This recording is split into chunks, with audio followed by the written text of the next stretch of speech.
All right, looks like we're live. Welcome to the Standout Business Show, where it's all about making a bigger difference by doing business differently. I'm Brad Powell, your Standout business coach, and today we're talking about how to boost your personal brand with LinkedIn thought leader ads. So imagine posting an ad that doesn't scream, "I'm an ad." With LinkedIn's new thought leader ads, for the first time, you can turn any of your posts from your profile into an ad that will show up in your regular feed. And it'll end up looking pretty much like a normal post. These ads will let you or anyone on your team showcase posts from your personal profile in front of the right audience that's perfect for you. And by amplifying the voices of your team members or your own voice, you can set your business apart from all the rest. You can provide your unique perspective, and you can establish your team as leaders in your field. So, if this is piquing your curiosity, then stay tuned, because today I'm joined by LinkedIn ads superstar Anthony Blatner, who's coming on to break down exactly who thought leader ads are for and how you can start running successful ad campaigns that showcase you and your team and make sure your message is getting to the right people that you want to reach. And with that, let's start the show.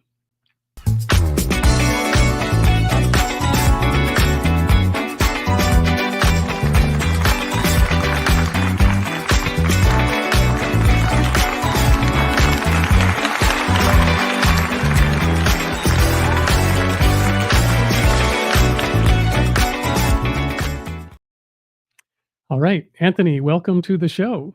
Hey, Brad, I'm glad to be here. Thanks for having me.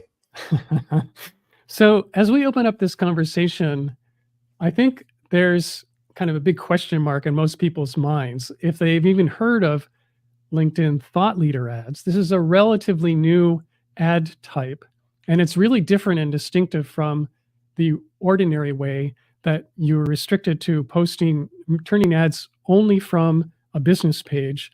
And they ended up being posted and looking like sponsored by this company. And so it's much more businessy, corporate, and looking like an ad kind of thing.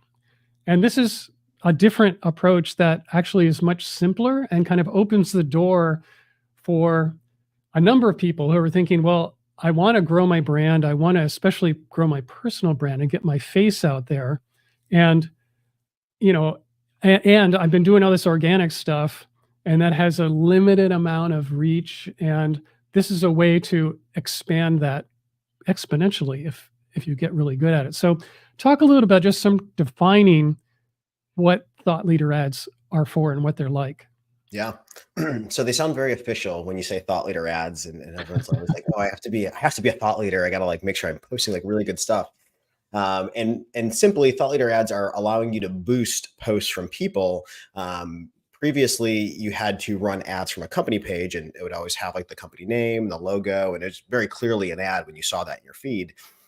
Versus now, you can boost posts from people. And this is really taking organic posts that people are posting on LinkedIn and then being able to boost those and almost run it like a normal ad. You get to pick and choose your audience and then, continue to run that boosted post.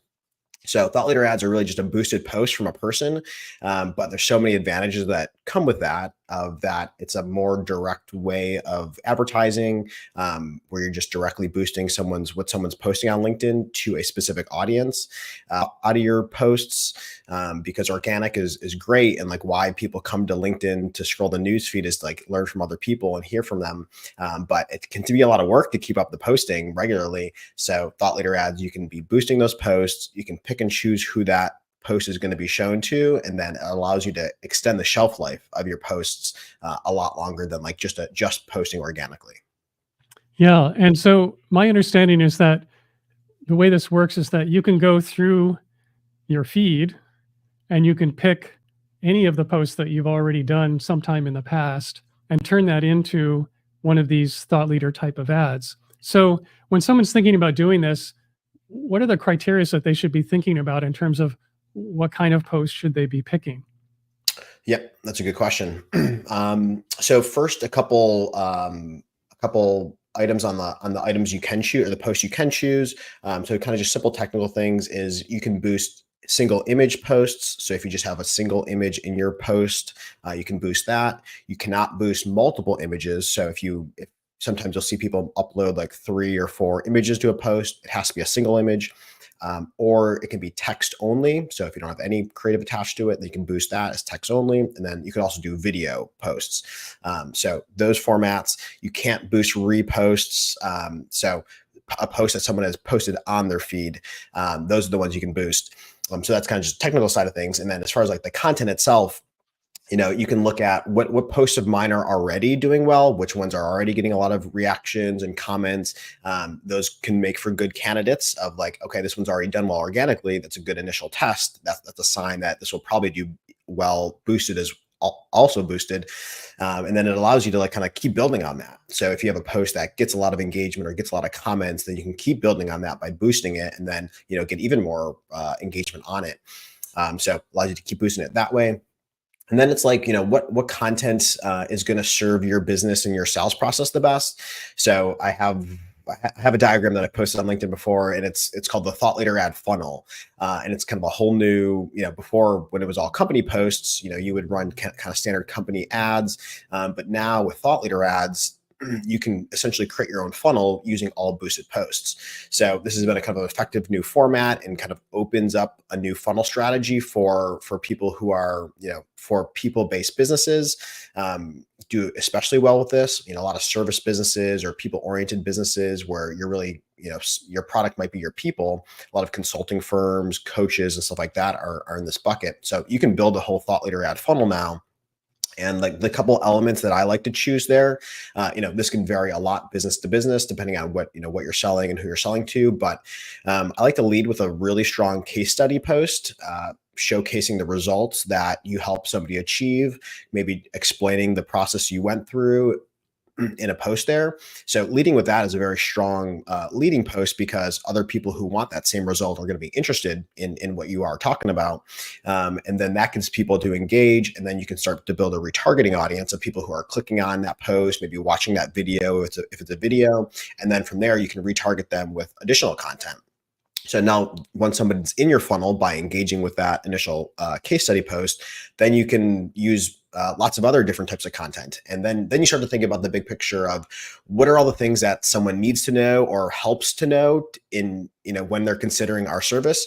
It might be other case studies. It might be seeing some of your podcast clips. It might be reading some of your other thought leader posts, which could be like, maybe you talking about certain things in your industry, sharing your thoughts, really positioning yourself as a thought leader. That's the whole kind of the middle of the funnel there, to get somebody to get to know more about you, your thoughts and your views.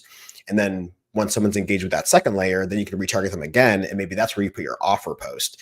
Maybe your offer is, hey, get a free consultation, get a free assessment, or, click here to schedule a call with me. And those posts are great to boost because whenever you do use a link in an organic post, any algorithm, all the social platforms limit the reach of those posts when they have a link in it, because you're taking people off the platform. So they don't, they want people to stay on platform. So whenever you include a link in the post organically, that's going to get less reach. So those are also good candidates to be boosting because by itself, it's not going to get a lot of reach. So that's a good candidate boost and make sure that your offer is getting out there to your audience. Yeah. Okay. So let me make sure I get this right. So in the beginning, I can choose a post like a really good case study, or maybe I can do 2 posts that are 2 different case studies. And that's just helping people from an awareness point of view going, oh, this is interesting. And then retarget those folks who engaged with that particular ad, and then do some more actual thought leadership where I'm going, hey, this is my point of view, and this is what I think about the industry, and this is what I think you need to know in order to get ready to come and work with us. Yep. And I'll do that with that group. And then that group that's been interacting with that content, I'll retarget them again and with an ad that basically makes an offer or sends them to a lead magnet or something else, so that they're now coming into my closer domain. Am I getting that right? Exactly. Yes, you got it down. All right. Well, okay. So a couple questions in terms of a little bit of the wiring of the inside of the ad platform. I know that as I've fooled around with it a little bit myself, one of the things that LinkedIn recommends when you're posting an ad like this is they'll say, well, instead of just posting a single ad post, choose 5 and as a group. And this is their recommendation. And the idea being that you'll have 5 different things. And so the audience that may be seeing things on repeat, this new audience that you're reaching, won't see the same thing again and again and again because it'll rotate through these 5 choices. What do you think about that recommendation? Yes. So it's definitely good to split test different pieces of content. So that original funnel I mentioned kind of was just like a simplistic, like choose one here, choose one here, choose one there. But you could split test in each of those phases. So maybe you're split testing different case studies for the top of funnel offer or for the top of funnel case study post. And then inside your middle of funnel, maybe you're split testing different pieces of content there and seeing how those are going to perform. And then same with your bottom of funnel, you're going to split test different offers you might be making. Maybe it's like a free consultation versus a free assessment versus a free something else to get started. So definitely highly recommend testing.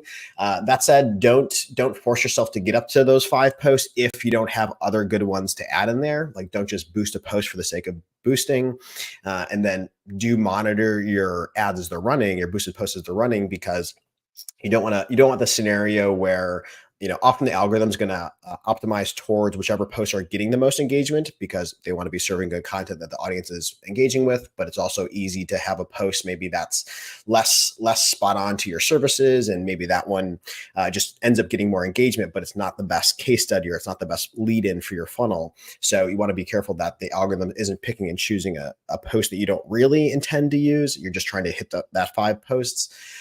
So monitor your metrics as the campaign runs and make sure you're getting equal distribution there, and then monitoring your down funnel metrics. So having conversion tracking set up so that you can see, are people making it to your website? Are they scheduling a call? And then comparing those different ads so you can see which ads really did lead to those actions. Yeah. Okay. Well, another thing that I'm really interested in, because my work is all about video and helping people do video marketing, particularly with short form things that actually make really good ads. And so, for example, all of my clients have an archive of short form video that we've co-created together. And so it's really easy for them to immediately start looking at some of the best performing video ads or videos that they've posted and turn them into this kind of ad. Yeah. And so my question is, are you seeing any radical difference between what a video ad will do over a text ad or a picture type of ad? So as far as format goes, I think it really depends on the content. There's a lot of variables there. I think it depends on the content. It depends on the person posting. It depends on the audience.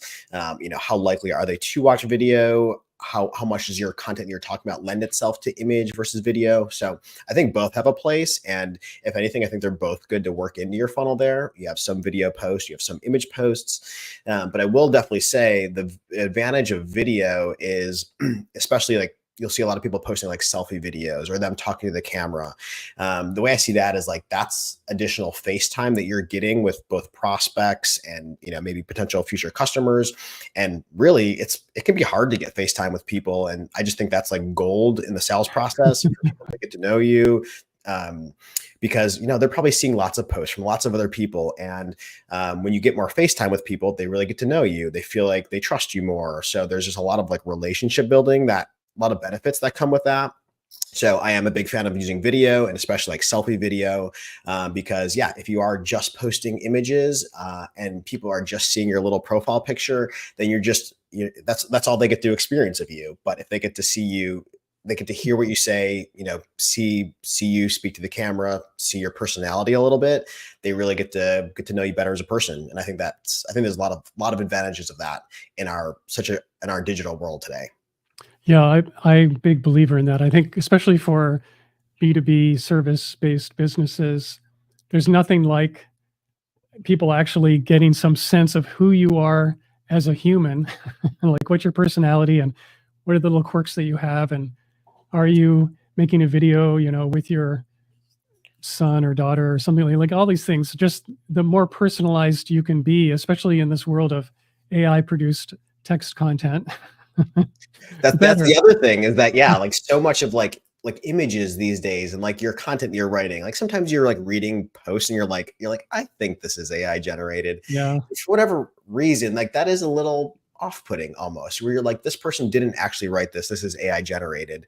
For whatever reason, I think right now people just generally find that a little off-putting. So, when you read just text content or you see images, sometimes you're like, I think that's an AI generated image. But when they see you on video and they hear you, while some people are starting to create some AI videos that are getting pretty good, it is much harder to fake and to do an AI video, or you can very clearly tell when it is somebody actually speaking to the camera. So I think there's a lot of advantage of that, especially in this AI digital world. right. All right. Well, now let's talk a little bit about budget and how much people can be thinking about spending. So, when someone is wanting to dabble, I'm going to stick my toe in the water and try this out. And I want to set up, it'd be easy to set up a series, like put out one or two, maybe you're split testing a couple of case studies in the beginning. And then from there, do follow ups, retargeting with a series like we described. What would be a good thing to start with budget wise in terms of getting enough critical mass of exposure so that you're really getting a good test out of the experiment? Yeah. Yeah. So as far as dabbling, you can get started with as little as $10 a day. That's LinkedIn's minimum that you can set a campaign to. So I usually recommend to start by building your funnel backwards. So start by building your retargeting audiences, put the LinkedIn Insight tag on your website, and start to, if you're doing any kind of marketing or any business out there, people are probably already visiting you on LinkedIn. They're probably already visiting your website. So take and leverage those audiences you do already have, and then make sure you're keeping your boosted posts in front of those people. So start with retargeting. That's the best place to start. Again, people are probably already researching you. So those are the warmest ones to stay in front of. You can retarget people that visit your LinkedIn company page. You can retarget people that visit your website. Weirdly, you can't retarget your own personal profile yet. I'm hoping that feature is coming soon. But what you can do is you can export your connections from LinkedIn and then upload those to the ads platform so that you can make sure all your connections are getting retargeted as well. And then, of course, you can overlay LinkedIn's built-in targeting with all these. So you can say, hey, anyone who's visiting my company page and website who matches, VP and up seniority and works in marketing at these mid-sized companies, picking and choosing those company sizes. It lets you get very targeted with it. So, while you might have a lot of different people visiting your website, you might have people looking for jobs, you might have people doing research and kind of just kicking the tires. You want to say, hey, I just want people who match my ICP fit, who are already visiting my website and company page. Those are the people I want to make sure I'm retargeting. And then that's where you can start your retargeting campaign and then start boosting your posts to those people. So $10 a day is like the simplest you can start with. And then from there, you can start adding in your additional layers of your campaigns. So that $10 a day for retargeting, probably your best investment to make. And then from there, you can maybe your next step is your cold campaigns. So, while we talked about retargeting there, maybe the other step is just putting your ICP targeting, not necessarily retargeting, but go target cold people who haven't heard about you before. Let the campaigns boost your posts, maybe like a case study or something like that to this audience. That's a great way to get yourself introduced to that audience. They're going to read your post. They're going to, click on it. They're going to go visit your website. Maybe they follow you. Maybe they send you a connection request. So that kind of just starts the introduction. And then once they do engage with your post or they go to your website, then boom, they're entered into the retargeting campaign. And then, they get to see your additional posts from there. So really you could start both of those $10 a day each. And then that can be your starting budget. And then from there, as you're seeing results, you can crank it up or crank it down, however you want to go from there. But that's the minimum. I'd say to kind of like hit critical mass, really just depends on the size of the audience and how many results you're looking to drive. Because, part of the benefit of being able to boost posts and retarget people is being able to deliver lots of content to them. If you have a very big retargeting audience and you're only spending $10 a day to them, maybe they're only seeing one post from you a week or a month, which is probably not enough to like move the needle and get them over the line. So if your audience is very big, you probably have to spend a little bit more to make sure you're reaching all those people, or you need to tighten your targeting down to make sure that you're reaching that warm set even more often. So, usually I see people kind of hitting more results as you get closer to like the $50 a day level. But really you can start as low as like 10 to 20 bucks a day on that retargeting and cold campaign, and then kind of just crank it up there as you're comfortable. Yeah, okay. Well, one question about retargeting. So it seems like anyone who's got a fairly significant following already on LinkedIn, and you can take those connections and upload them and make them into an audience. What's the minimum number of audience size that actually functions? Like if I only have 600 people, that probably isn't big enough. Yeah, good question. Minimum audience size on LinkedIn to run a campaign is 300 people, and that's Okay. 300 matched people. So if you're getting a list from anywhere else and you upload it to LinkedIn, just make sure that that list is going to be big enough. You need 300 matched people. So that's the minimum. Typically, you want to be a little bit bigger than that typically, because when you have just 300 people, you worry about, are they all matching? If a couple people don't match, then maybe I'm too small and I can't run my campaign. And then also you think about how often people are checking LinkedIn. So usually you want to have like a little bit bigger of an audience so that there's enough people over there to really make sure that you're reaching them regularly. But then it just depends on how active your audience is. So yeah, 300 is the minimum. All right. Cool. Awesome. Well, that seems like a great place to start. Now, I have one detailed question that has to do with video type of advertising. And now I've noticed on the platform when you're doing a thought leader ad, they only give you two choices of the kind of behavior that's going to happen with the ad. You can either go for awareness or you can go for engagement. And the recommendation is do engagement. It's what I've heard. And what I've noticed is that when you do that and you have a video ad, for example, anything that someone does in response to that post, whether they're clicking see more on the text description or they're liking it or whatever, and or hitting play and watching the video, all of that counts in terms of this is what you're getting charged for. And Yep. so you can run up your ad cost simply because people want to click see more and read your text, and they may not actually watch the video, for example, as opposed to going back to the regular type of ad. Like if you do a regular ad from your business page, there you can choose video as an ad type and go for video views as the thing that you want to have happen. And in the little bit of experimenting that I've run, I found that I'm spending a lot less money on a video view than I am on an engagement, as to, so compare those two. So what are your thoughts on that as sort of the two examples? If, for instance, like me, and what I'm going to be saying to my clients, yeah, you should be doing something with your videos, but maybe not put them up as thought leader ads and do them as the regular kind of thing, so you're getting video views, and that'll be a better for your budget costs. Yes, that is a good question. So it's something to split test. You do have to do a little bit more manual calculations because of the things that you just mentioned. You're only limited to either engagement objective or the awareness objective. So got to do a little more manual calculation, and then there's like different factors involved.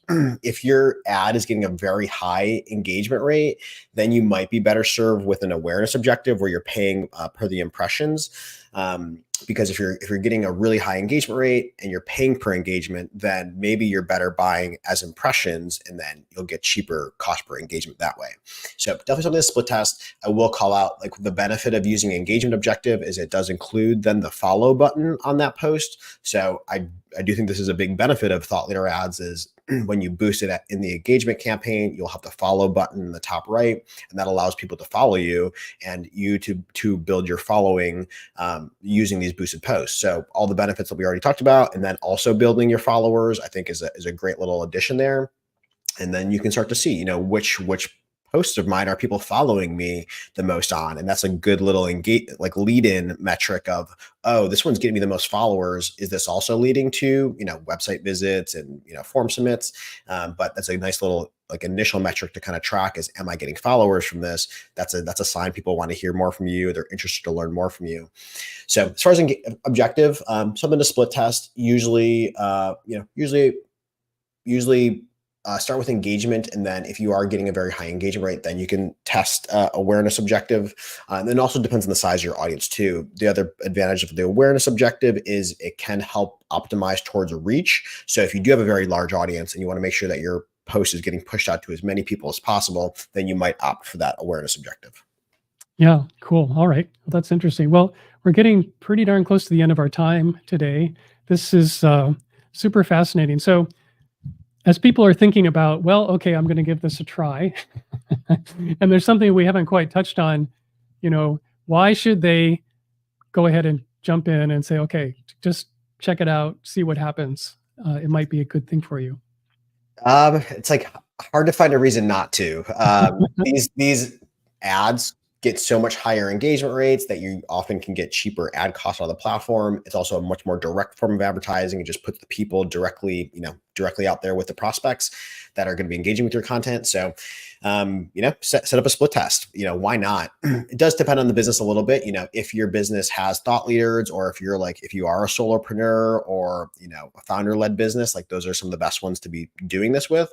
But even big enterprise companies, you probably have a lot of SMEs at your company that would be great to boost their posts, get their voices out there more, especially for big companies. There's other people that are watching your company, and, maybe you boost an engineering person's post to an engineers, maybe you boost marketing posts to marketers, and you can really kind of line up your content that way. So number one, just purely performance, engagement rates and costs are much higher. It's a much more direct form of advertising. And there's just so many benefits that come with it. So, why? Just go set up a split test and see the results for yourself. All right. That's great advice. Okay. Well, this has been terrific. If people want to reach out to you and learn more about your work and your agency, what would be the best way for them to do that? Well, I'm on LinkedIn. I spend a lot of time on LinkedIn, so you can find me there. And then, feel free to reach out to me on LinkedIn, send me a connection request, feel free to DM me. And then we also have lots of videos on YouTube with various tips and tricks and stuff like that for LinkedIn ads. So feel free to follow those too. And also we have a podcast, LinkedIn Ads Radio, where we have a lot of good episodes. More there tips. We go. Okay, cool. Well, I'll make sure it links to all your stuff, your LinkedIn page, your YouTube channel, and your podcast are in the show notes. And Anthony, thanks so much for coming on today. This has been great. Awesome. It was fun, Brad. Thanks for having me. And for those of you listening at the end, I just want to remind you that if you'd like to go and get the entire archive of the Standout Business Show, you can go to standoutbusiness.show, and it's all there. All the audio, all the video, all the extra stuff that I put in there only for our listeners. And until next time, so long.